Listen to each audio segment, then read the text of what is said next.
What's going on, everybody? Today I'm going to be doing a TV tier list based on all the TVs that are available right now. So what I did was I took a current inventory of what's available at bestbuy.com in the 65-inch size, and I'm going to go ahead and rank them from S to all the way down to runaway, which is going to be like the TVs you absolutely don't want to buy. Now, the criteria that I used for this is a main TV. So whether that be your living room TV or your media room TV, it doesn't matter. Just whatever your main TV is in your house. This is the best TV that you're going to buy for your house. If your TV is going to be capable of doing great HDR, then you're going to be closer to the top. If you're not able to do HDR really at all based on the brightness levels that your TV provides, then you're going to be closer to the bottom. Before I get into the rankings, if you guys are buying a TV, I will have affiliate links in the description below, whether you buy from this list or you buy a 2024 TV at all. All I ask is that when you're ready to buy a TV, you consider buying from one of those links to help out the channel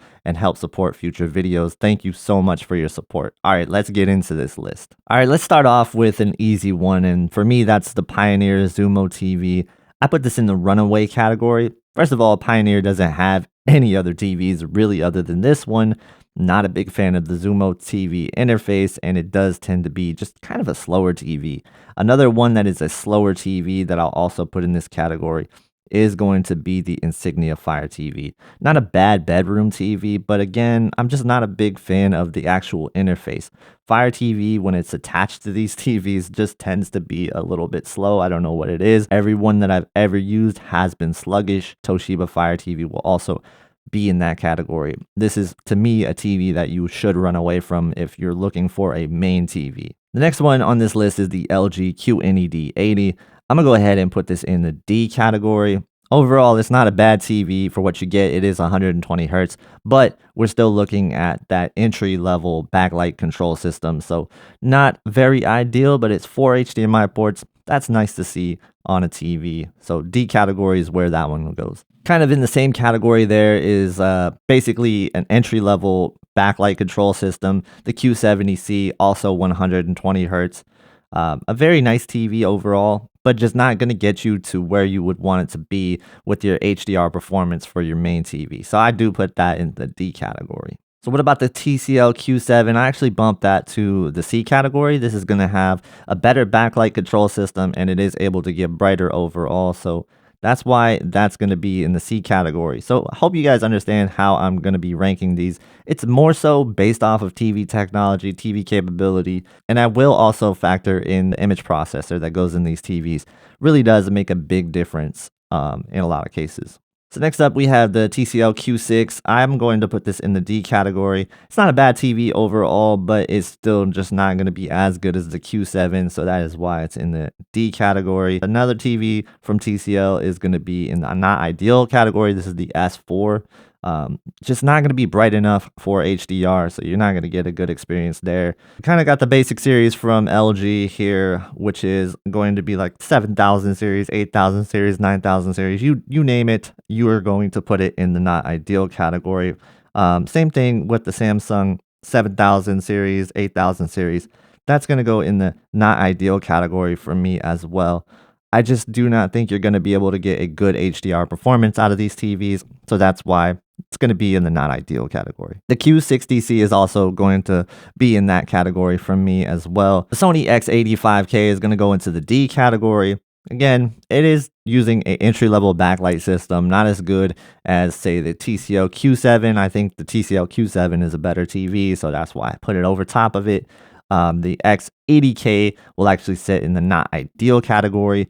Very similar to the other TVs I talked about, just not going to be good enough for your HDR experience. The Roku Plus Series TV, I'm going to go ahead and put this in the D category. It does have pretty good picture quality and the backlight control is nice, but it's just going to get bumped down because it is a Roku TV and it's my list after all, so that's where it's going. But if you don't mind Roku, that is going to be a decent TV. So C tier picture quality, just everything else belongs in the D tier for me when it comes to that TV. The next one here is the Hisense A6. I'm going to go ahead and put that in the not ideal category for the same reasons I've always put all these TVs in the not ideal category. I don't think I really need to explain this category too much to you guys anymore. So for me, the C category, another TV will be the Hisense U7. I look at this very similar to the Q7. I actually like the U7 a little bit better than the Q7. It is using mini LED, and it also does seem to have better contrast performance overall. Very similar. There's not a huge difference between them, but I do give the slight edge to the U7.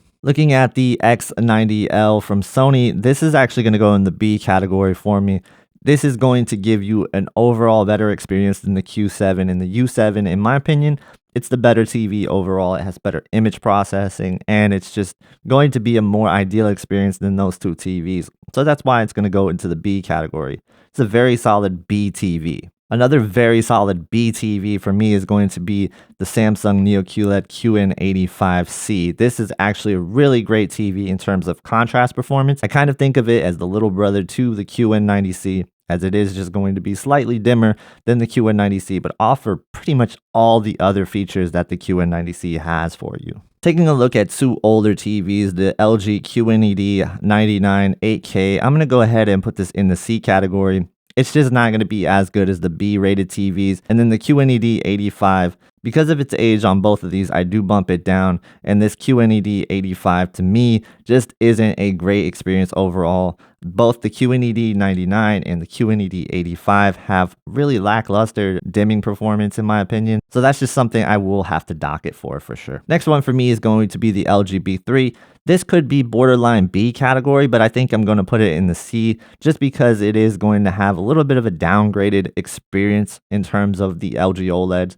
It is going to be using a weaker processor overall, and I'm just not a fan of the stand. I'm not a fan of the stand personally, so that's why it's in the C category. You could argue that it belongs in B, but I'm going to put it in C. TV for the A category is going to be the Sony A80L. I absolutely love this TV. It's an OLED TV, so it's going to give you the great contrast that you're looking for overall. Very comparable to the C3, and at times it actually outshines the C3 when it was side by side. Speaking of the C3, I also want to put that in the A tier because it is a good TV overall. It's very comparable to the TV I was just talking about, and to me it is a solid performer overall. It's just unfortunate that it is matched up in the same category as the S90C, which does kind of hurt the value of it, but we're not judging value here. We're judging overall picture quality, and the LG OLED C3 still is an A tier picture quality. Oh, and I do have to throw in the A75L also because it is pretty much the same TV as the A80L. The only thing different is the sound and the actual stand on the TV. I do want to note that the order that you see them in within the tiers does not matter. So it doesn't mean that the A80L is better than the C3 if it's in front of it, or the C3 is better than the A80L. Don't pay attention to the actual items in the tiers in terms of the order there.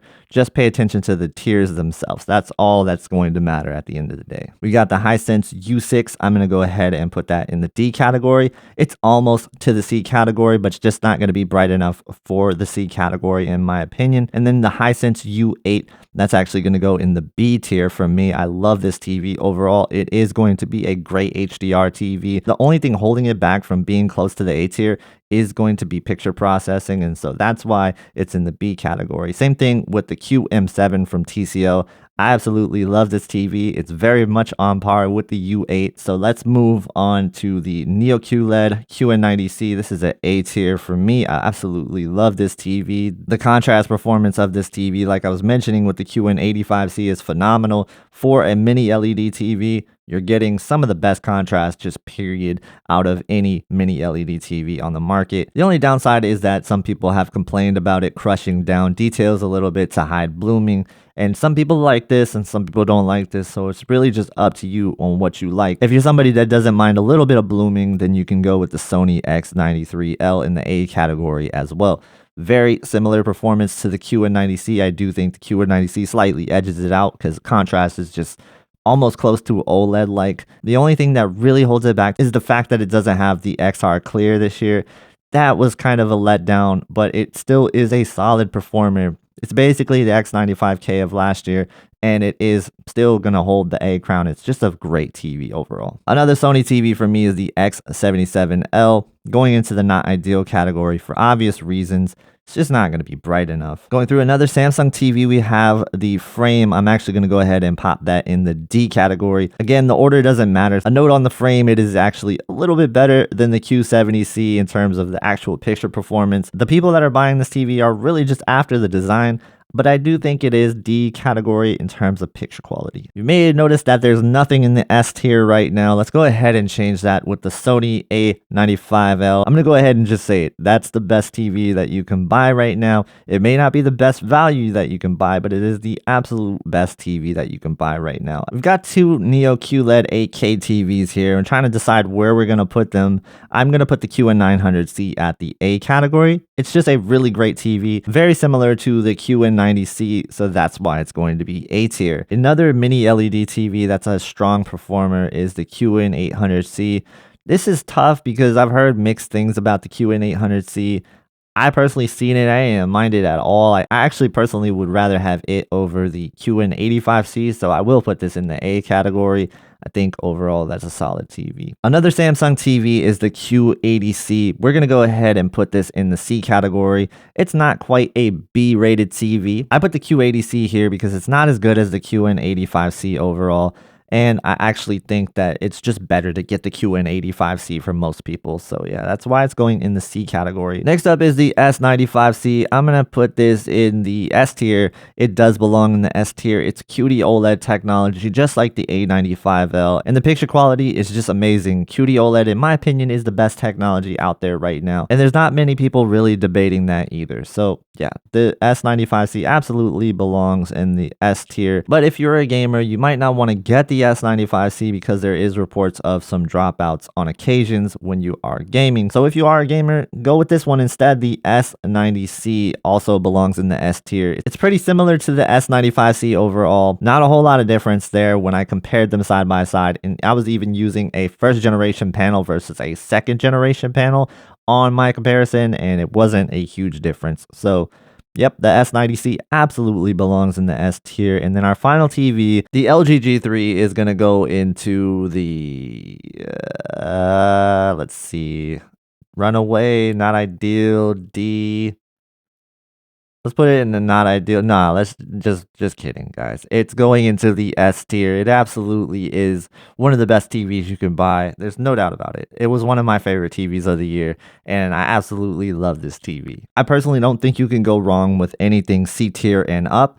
I would stay away from the D tier and below if you're looking for a good HDR TV. That's just personally what I would do. Let me know what you guys would do in the comments. Do you agree or disagree with my list? And if you guys are looking forward to 2024 TVs, stay tuned to the channel all year long. I will be reviewing those TVs. And if you want to watch content on 2024 TVs, I think you'll like this video right here. Thank you guys so much for watching, and I hope to see you in the next one.